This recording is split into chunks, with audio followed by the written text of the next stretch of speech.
কিন্তু প্রশাসন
আমরা কালা কানুন আমাদের উপরে যে কালা কানুন নিয়ে এসেছে গভর্নমেন্ট, এটা আমরা মানছি না, এটার বিরোধ করছি।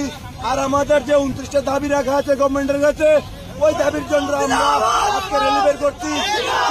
তারা এসে আমাদের উপরে এটা করেছে, পুলিশ আমাদেরকে পারমিশন দিচ্ছে না।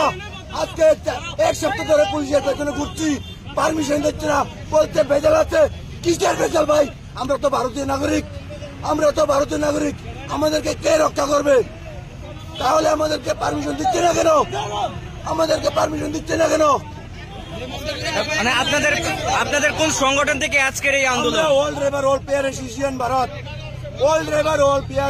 ভারত। আমাদের সংগঠন কোন রাজনৈতিক দেখে না, আমরা শুধু ড্রাইভার সংগঠন, অরাজনৈতিক সংগঠন। আমাদের সংগঠন অরাজনৈতিক সংগঠন। কে হামলা কে করেছে আপনাদের? হামলা কে করেছে? এক কমান্ডো গাড়ি দিয়ে এসেছে, এক গাড়ি লোক এসে আমাদের উপরে এটা করে দিয়েছে। আমাদের জাতীয় প্লেট, ভারতবর্ষের জাতীয় প্লেট।